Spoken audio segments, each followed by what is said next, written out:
Welcome friends to another r/entitled parents video. To become entitled is a bad thing to do, but a good thing to do is hit the like and subscribe buttons down below. That said, our first story of the day is by Sleepy Astron. My mother took away my computer only to tell me that, "You should be thanking me." I have no idea if this goes here, but this happened just a bit ago and I'm absolutely fuming. I also want to know if it's me or my mom who's in the wrong in the situation because I'm self-conscious and keep doubting my stance on this. A bit of context, I love my mom. She tries hard to keep a roof over my head and food on the table, but that doesn't mean she's perfect. And it shows at any moment when she decides to stick her nose in my school life. I'm not doing the best in my advanced chemistry class. The teacher that I have goes way too fast for half the people in the class and then does little to nothing to help the people that fall behind. She's charismatic, but her teaching style sucks and her grades aren't structured in a way that makes every grade worthwhile to do. I've been trying my hardest to catch up, even though it's not even 5 weeks into school and she already has at least 20 assignments in the gradebook. But it's proving difficult with the 6 other classes I have to juggle, on top of band practices.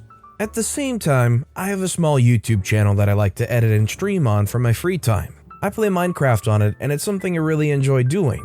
A couple of days prior, I got word that MCC Rising was a thing and really wanted to try it out because it could have very well been my big break.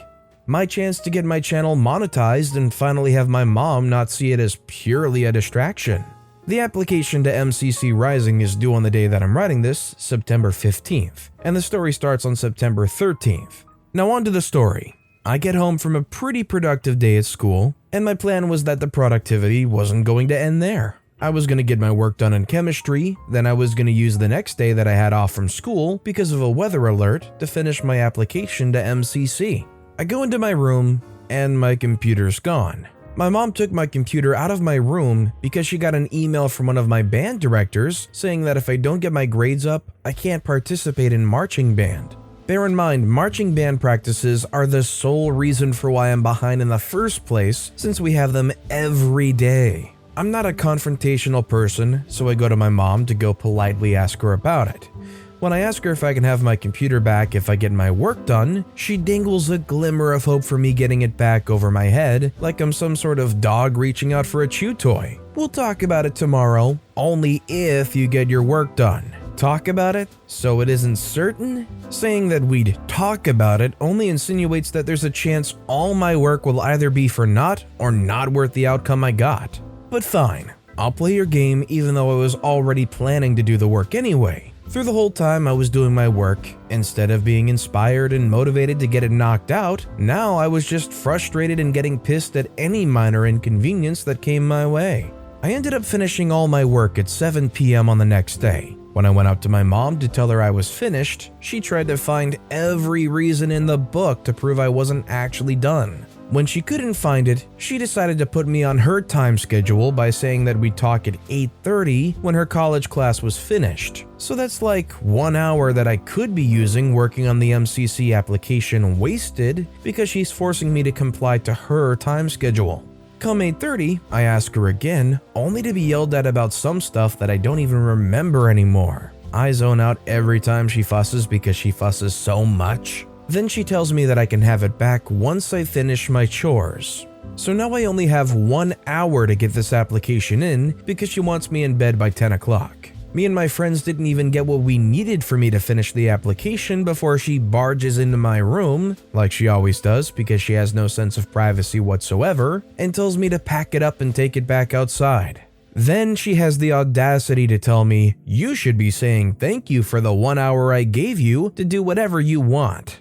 What? You single-handedly shoot me down off of my pillar of motivation, discourage me by bringing my computer out of my room, hold a glimmer of hope over my head by saying that we'd talk about bringing my computer back into my room if I got all my work done, stall me by putting me on your time schedule, then tell me that I should be thanking you? For what? For ruining my chances of having my YouTube channel that's been constantly hindered from growing because of you take off? For making me let my friends down, the only friends that I'm guaranteed to have because your government job is in a permanent position? For proving to me that the only thing you care about is grades over my hobbies and the things that bring me joy?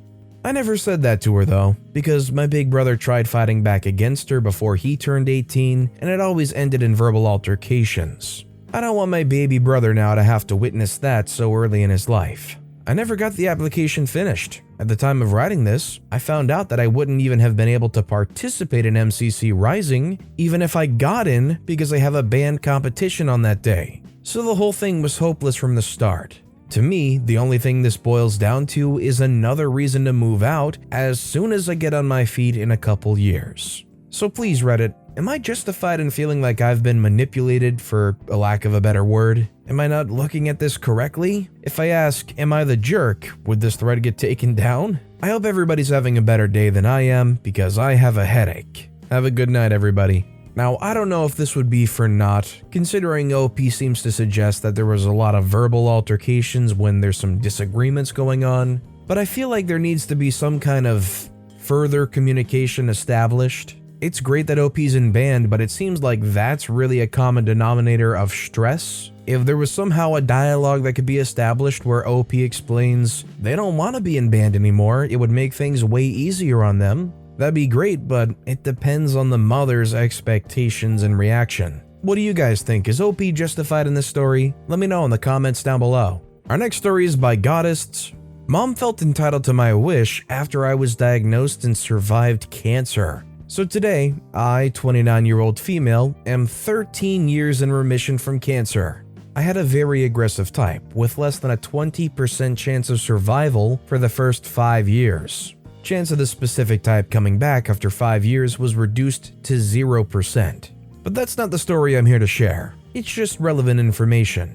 As I was 16, I qualified for Make-A-Wish. I'd played around with a bunch of potential ideas, destination vacations, meeting my favorite band, getting electronics. Once the idea of traveling somewhere warm came up, my mom, entitled parent, was convinced that was what was happening with my wish. The discussion of Barbados came up, so that's what she set her mind to. However, I was still on the fence, and after discussing it with my correspondent at Make-A-Wish, I wanted to meet my favorite band.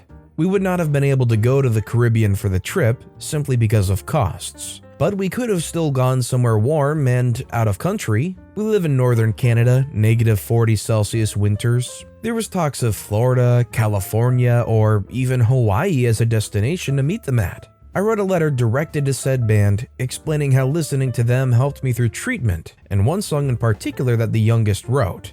And my correspondent had mailed it out to the managers, and they were going to begin preparations for the band to get time scheduled for the wish. When I told my mom what I wanted and the plan to meet the band, she went nuts. She went off about how she deserved this trip as much as I do because she was there for me the entire time, and that if I wanted to do anything besides going to Barbados, I could find another adult to supervise the trip because neither her or my stepdad would be joining me, since it wasn't what she wanted. She then told me to pack my bags and I'd be staying at my dad's until I came to my senses, and told Make-A-Wish that we were going to Barbados. I spent over a month at my dad's and the correspondent trying to convince me to go through with what I really wanted several times during this period before I caved and let my mom have what she wanted.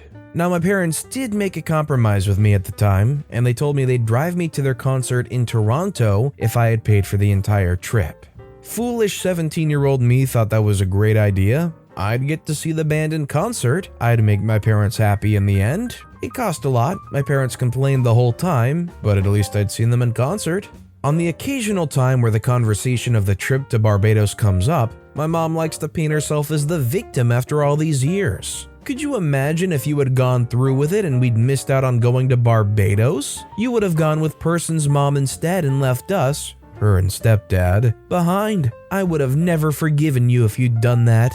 To this day, I'm still a huge fan of that band. They were on hiatus for a while but came back, and this whole situation really sticks in my mind, especially when I see them performing on shows and on their 2 tours they've done post-hiatus. Yes, I saw them in concert, and it was a great time, but I could have physically met them and gone to a concert through Make-A-Wish while traveling to another country without having to pay out of pocket for the experience. All because my mom felt entitled to making my wish about her rather than the actual recipient of it. I understand that she didn't care to meet the band herself, but there could have been many opportunities available aside from doing just that. I nearly died. It shouldn't have been a question of doing whatever I wanted for my wish, especially with the extremely high chance of the cancer coming back. There's a lot of stories that come across here that I'm like, yeah, that person is definitely entitled, but I really don't think you can get much worse than stealing your child's Make-A-Wish dream. It's literally a situation where you don't know how long they may have, and you try to convince them to do something for you when it's their one chance to do something amazing for themselves during such a hard time especially. You're not going to the normal burning place, you're going to double HE hockey sticks for that one. This next story is by Little Miss Bunny Woman, entitled Racist Mother-in-Law. You can't marry her. I met my late husband's mother 2 times in my life, and I wanted to share the story about the first time I had the displeasure of meeting her. Firstly, at the time, my late husband's then boyfriend had little to no contact with her. She wasn't a good person and was horrible to him growing up. Well, I felt like it was a responsibility to at least tell her we were going to get married and invite her to the wedding, so we invited her over to my condo for a small sit-down snacking lunch. Well, she got to my condo and took off her boots and came in and she was all smiles. But through the conversation, she was being really overly happy, like fake happy, putting in her little snide remarks about me. She was also explaining her family's heritage. She proudly explained that she was born in England, that her family had to flee the country because her grandfather gambled the family business away. She was very proud that her family owned a brothel for several generations. It had been a little time, so I offered her a drink, and she told me she doesn't drink coffee, tea, or water. The only thing she drinks is Pepsi. Like seriously, no water, only Pepsi. I don't drink soda, so I don't buy soda, so I said sorry, I don't have any. But she pulled a bottle out of her bag. The time had gotten on and my husband decided it was time to lead the conversation to the task at hand. Well, it came to the point where he told her that we were getting married and it's probably going to happen very soon. She right out came with a laugh and a, "No, you're not." My husband just said, yeah, we are, and it's gonna happen sooner than later. She lost it, raising her voice, almost screaming that there's no way in heck her son is ever going to marry a dirty Asian slur. She lost her mind, just pointing at me saying she forbids him marrying this dirty witch and other stuff. At this time, my husband just shut down. He didn't know how to deal with her lots of trauma from growing up. Through most of this, I'm just sitting there until a huge smile's plastered on my face and I start giggling at her. Her face is red, she's almost foaming at the mouth. I look at her trying to stop the laughing and I say, "How am I the dirty one in this situation? Like you were just proudly explaining that you literally descended from pimps, prostitutes, and degenerate gamblers. You even said you grew up in a brothel, and yet I'm the dirty one." Well, she snaps at me and screams, "Well, I didn't freaking work there." Well, I said, No, I'm sorry. I didn't mean to offend you. I have respect for women in that profession. They're hard workers. They have a hard life, you know? You gotta do what you gotta do to survive. She wasn't happy and threw her soda in my face. I was just stunned in shock and got up and was like fake crying. It was obvious fake crying, telling my late husband to get up and leave. She gets to her boots and starts screaming again. I had just gotten my dog Garfield a few weeks before, so he's just a little baby and he had knocked her boots over. And she screams, "These are Gucci boots. You owe me $200 for new ones." Well, I laugh again at her and say, "Yeah, right. If you spend $200 for what you think are Gucci boots, they're 100% not Gucci. You'll pay at least $2,000 for Gucci boots. And is George a new brand of Gucci?" There was a label of George on the heel. She's just screaming at this point, grabs the door and slams it on her way out. My husband's just looking at me and says, "You thought this was a good idea. You wanted this." I was happy never seeing her again. I just said sorry about 1,000,000 times and we went out for lunch. I learned 2 things that day. 1, my mother-in-law is a witch. 2, never ever buy white furniture again. I mean, although it ended up in flames and stains, kudos to OP for even extending an olive branch and seeing, is there a possibility of somehow making this work? Although in the end, it just kind of was like a refresher of the trauma OP's partner had. It was pretty rough. But with that being said, that's all the time we have for today. So of all these stories I've read today, which is your favorite and why? Let me know in the comments down below. And if you haven't yet, if you could like and subscribe, that would mean a lot to me. Whatever you do, whether it's liking, subscribing, turning notifications on, all of it helps grow this channel and I appreciate the heck out of it. So until next time, I'll see you all tomorrow with some more stories.